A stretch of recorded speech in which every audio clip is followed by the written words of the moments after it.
Hello, and welcome to Hedgehog Storytime, where I read my weird original fiction. The following story is part of the Edie Valley Project, linked to the playlist in the description below. Yes, you have to read them all. No, that is not a request. Today, we're finally coming to an end of this godforsaken arc. I apologize, everyone, for putting you all through this. I mean, I hope you gained some enjoyment out of it. There were a couple pieces here that needed to be in place for the next final segment for a little while.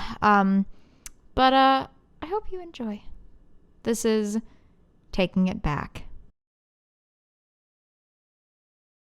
Cindy had been inside Viola's compound for only just over 24 hours, and already she felt a world of difference from the cult she'd left behind. This was in both good ways and bad. That feeling of constant oppression, of always being watched, was gone. There was no hatred here, no fear.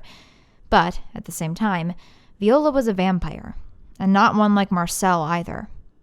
She had thralls. Quite a few of them, in fact. In the early morning just before dawn, when Cindy and Ruby and she had stumbled out of the forest and through the high gate of Viola's estate, Cindy saw them emerge from the outbuildings in the manor house itself. They were mostly young people, men and women in equal measure. Some looked healthy, most were very pale. All of them had circular scars or even fresher scabs somewhere on their bodies. "You are scared," Viola commented as she saw Cindy's face. "Lucius is the only vampire you have met, is this correct?" "Besides you, yes." "You only know his way, then." She smiled, not unkindly. "There is more than one way to survive this curse without becoming a monster." "By feeding off of innocent people?" Cindy couldn't quite keep the accusatory tone out of her voice. But just then she noticed something. One of the thralls saw them coming, and waved. As she called out, a few more looked up and walked towards them with no hesitation. "You made it back!" One young woman, one of the more pale and anemic-looking of the thralls, simply came up and gave Viola a big hug. "We were getting worried. The sun's about to come up." Viola smiled, but it rapidly descended into a frown as she looked the woman over. "Camilla, you still look very pale. You've been taking those iron pills I gave you, yes?" "I have." She looked a little embarrassed, but my period came a little early. The frown on Viola's face deepened. "Keep an eye on yourself, please. We can take you to a doctor if we need to. Eat some red meat for lunch if you would." "Yes, Mom." Camilla smiled, rolling her eyes, before moving back off towards the manor house. After watching her go, Viola turned back to Cindy. "You speak of it as if I were a parasite. I prefer to think of it as a symbiotic relationship. I take the wayward, the homeless, the lost, and I give them some place to live." "What's the catch?" Cindy narrowed her eyes. Ruby scoffed. "Kinda pessimistic, aren't you?" "Forgive me for being stuck in a cult of insanos for the last 2 weeks." "I take their blood," Viola grinned, showing her sharp, white teeth. "But no one is forced to stay. This is all of their own free will." Cindy stayed quiet, unsure of what to think. It seemed too good to be true. Could Viola really be that kind? "Lucius and I may have disagreed on many things," she continued, "but we have one thought in common, that we should live with normal people, not against them. I always felt, however, that we should be strong enough to protect ourselves. That strength can only come from human blood.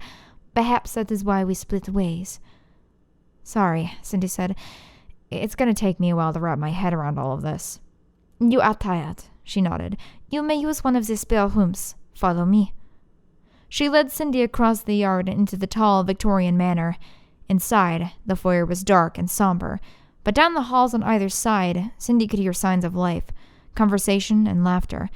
Up the old creaking stairs, their footsteps light on the threaded carpet, they moved quietly down the upper corridors, and finally Viola led her into a small, out-of-the-way bedchamber. Any other time, Cindy would have taken a minute to take stock of her situation and breathe, but she had been awake for just about 24 hours, and in that time had dealt with more emotions than her brain was capable of handling. No sooner had she collapsed onto the bed than she passed right out. After the last several weeks of a hard camp bed, the soft sheets and fluffy mattress felt like a slice of heaven, and at that moment, Cindy decided that she wasn't going to think for a little while. She slept like the dead for most of the day, not even moving. When she finally roused herself, she saw that the sun was just setting behind the coniferous trees which surrounded the manor. Slowly, she sat, and then stood.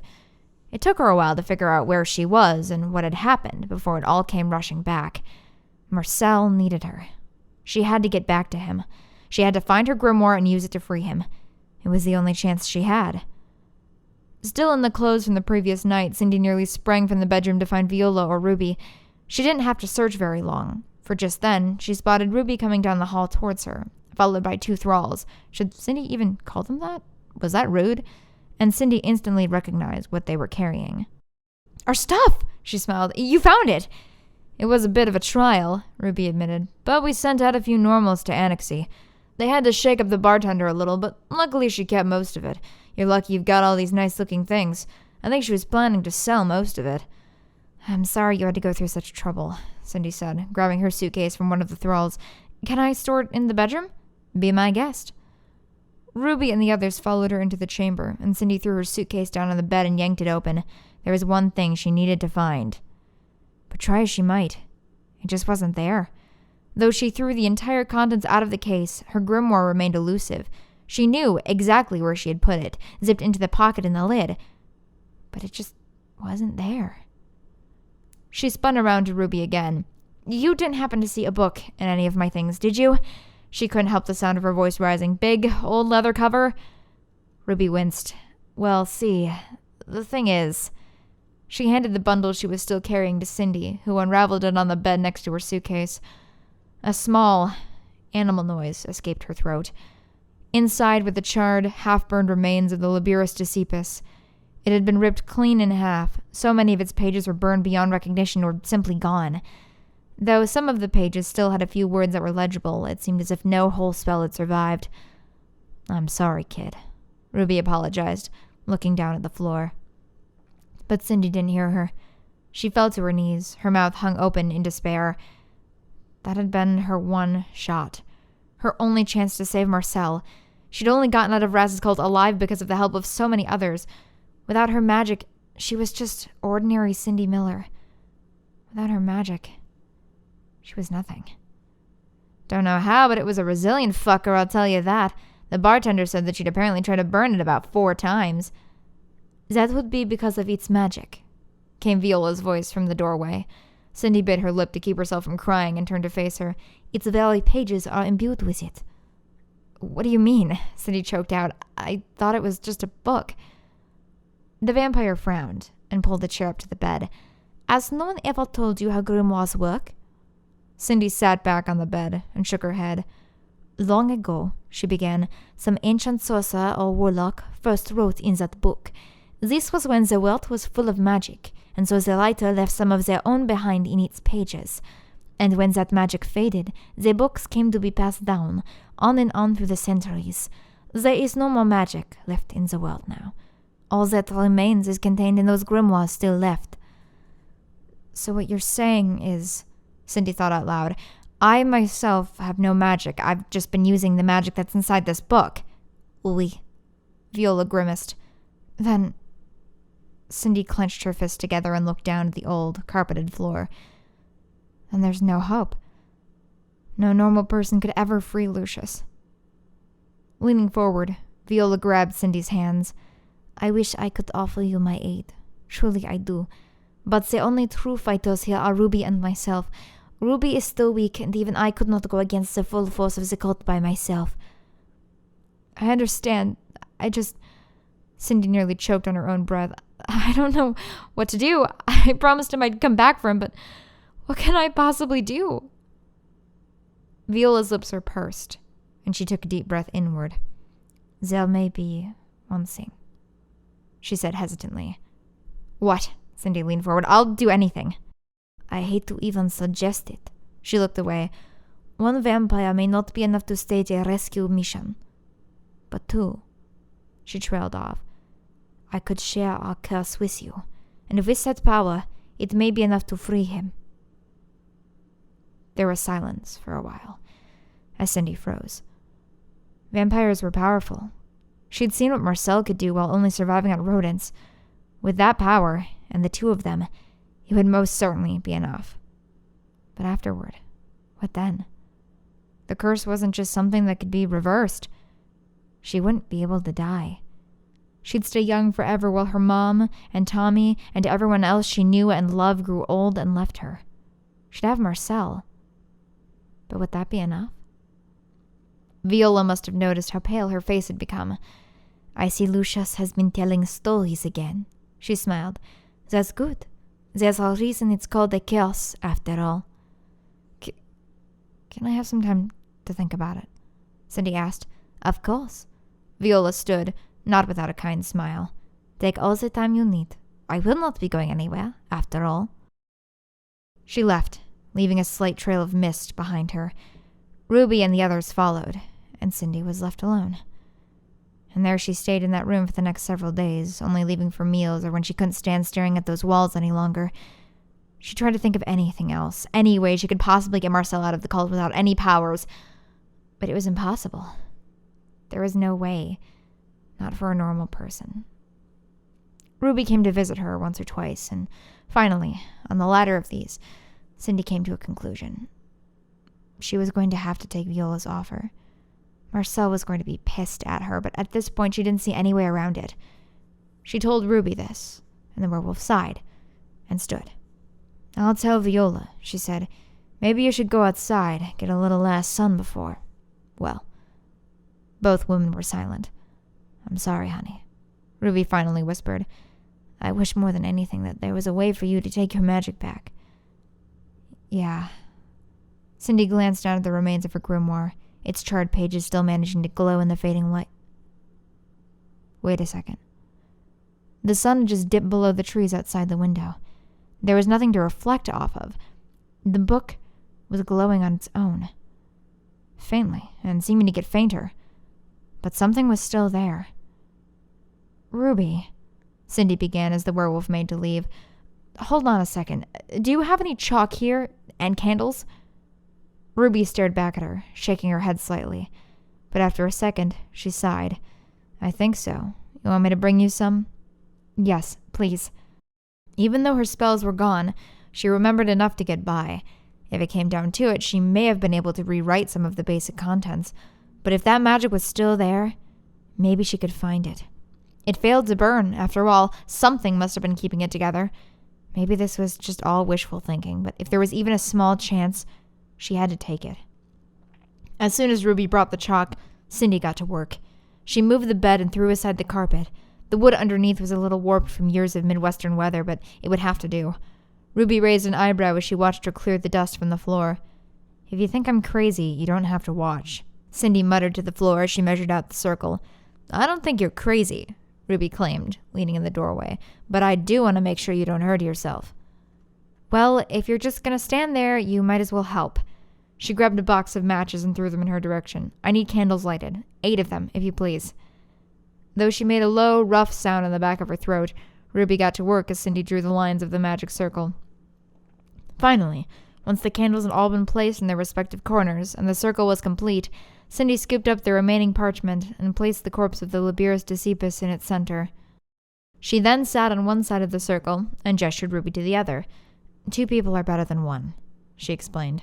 "All right," she continued once Ruby had followed her instructions. "Let's see if this works." Closing her eyes, Cindy placed her hands down on the circle and made the world shrink down to only her and the book.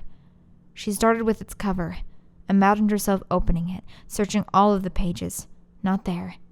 Not there. But she felt something alive, and she was getting closer. It tried to hide from her, but she chased it page to page, across the text in so many different hands, and then, finally, on the very last one, she cornered it. It was very tattered, its face blackened by soot and its clothes charred to rags, but Cindy recognized just then whose magic it was, and she couldn't help laughing out loud.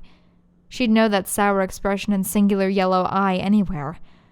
All along, the magic she'd been borrowing, that handwriting in an ancient language that she could not read, had belonged to Gilvaden, the All-Knowing. Because of course it did. The figure standing before her was not the man himself, of course. It didn't stand like him, or stare like him. Its look wasn't melancholy and sad, but fiery, maybe even a little bit angry. It was merely a fragment of his magic, probably split off from him long ago. This must be the only form it knew. How did you find this place, Cynthia Miller? It gestured to the page behind it. She shrugged. I just looked. Has no one ever done that before? You are the first user of the book that I've met face to face. It winced a little, as if it were in pain. You're badly burned. She took a step towards it, but it flinched away. My home has been destroyed, but unlike most, I remain bound here even if the book should turn to dust. Stuck. Cindy moved forward again, slowly this time, and it did not back away. Well, if that's the case, you don't have much time left. The book's been nearly disintegrated. You don't think I know that? She faltered. I'm sorry I let this happen to you. For the first time, it smiled a little. I don't blame you, Cynthia. It was bound to happen eventually. It sighed. Those who have used magic have always been feared. There's no way for you to leave this book? She asked. You were Gilvaden's magic once. If you wanted to, could you be mine? If I wanted to. The implication stung. She looked around at the shrunken, crinkled paper. Would you rather stay here and die? That depends, it responded. If I am to be your servant, then how would you use me? Irresponsible magic was a cause of great distress in my progenitor's life. So answer carefully. Cindy took a deep breath. The man I love most in the world is being held prisoner by an insane cult leader who hates all things unnatural, including magic. I want to rescue him. And will there be any casualties? Only if they get in my way. It laughed, hard, the force of it shaking a few ashes off the pages. Good, it said. I think we'll get along just fine. It stuck out its hand, and Cindy took it. As soon as Cindy regained her senses, she stood and made for the door. Whoa, whoa! Ruby grabbed her hand from behind. What the hell is going on? You pass out for 10 minutes and now you're just walking out? Ouch! She pulled away as the skin on her palm felt the heat emanating from Cindy's arm. Ruby looked up, into her eyes, and saw a yellow sheen to the green depths that had not been there before. You got your magic back. How? It's mine now, Cindy said. I don't need the book anymore. I'm going to free Lucius, and there's nothing, not a psycho cult leader or his horde of minions or any vampire alive can do to stop me.